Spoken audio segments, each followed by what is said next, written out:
या देशामध्ये NDAचं सरकार, त्याचबरोबर राज्यामध्ये देखील महायुतीचं सरकार, माननीय मुख्यमंत्री देवेंद्र फडणवीस साहेब असतील, उपमुख्यमंत्री एकनाथजी शिंदे साहेब असतील, त्याचबरोबर या उल्हासनगर महानगरपालिकेमध्ये सुद्धा महायुतीचंच सरकार जे आहे, सत्ता जी आहे ती बसली पाहिजे, ही इच्छा जी आहे प्रत्येक कार्यकर्त्याची होती।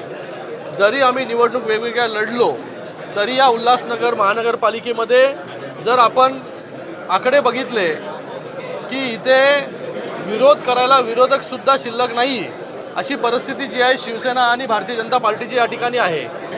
आज या ठिकाणी आनंद होतोय की आज माननीय मुख्य नेते उपमुख्यमंत्री एकनाथजी शिंदे साहेबांच्या नेतृत्वाखाली आणि त्याचबरोबर रवींद्र चव्हाण साहेबांच्या नेतृत्वाखाली या उल्हासनगर म्युनिसिपल कॉर्पोरेशनमध्ये महापौर पदासाठी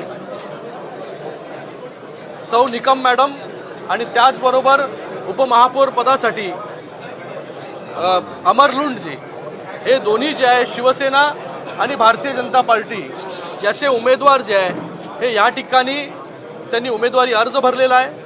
या Ulhasnagar municipal कॉर्पोरेशनमध्ये Shiv Sena, Bharatiya Janata party, Sai party, Vanchit Bahujan आघाडी, RPI और कोई बचा है क्या? अपक्ष और जे काय अपक्ष, हे सगळे जे आहेत या सगळ्यांची सत्ता जी आहे ही या ठिकाणी बसलेली आहे।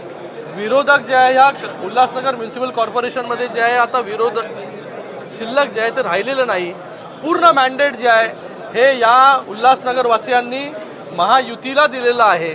म्हणून आज महायुतीचे दोन्ही उमेदवारांनी या ठिकाणी उमेदवारी अर्ज दाखल केलेला आहे। येणाऱ्या 3 तारखेला या उल्हासनगर म्युनिसिपल कॉर्पोरेशनमध्ये शिवसेनेचा महापौर बसेल आणि त्याचबरोबर भारतीय जनता पार्टीचा उपमहापौर या ठिकाणी बसेल आणि भविष्यामध्ये चांगलं काम या उल्हासनगर म्युनिसिपल कॉर्पोरेशनमध्ये ही दोन्ही मंडळी आणि त्याचबरोबर सगळे नगरसेवक जे आहे हे या ठिकाणी मिळून करतील। महापौर उपमहापौरचा फॉर्म्युला किती वर्षाचा ठरलेला आहे?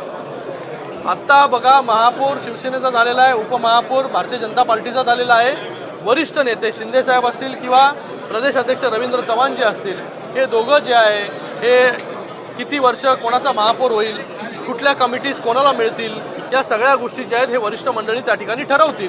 पण या ठिकाणी कोणाला किती वर्ष मिळेल त्यापेक्षा महायुती एकत्र मिळून काम करेल या शहराच्या डेव्हलपमेंटसाठी, हे महत्त्वाचं आहे।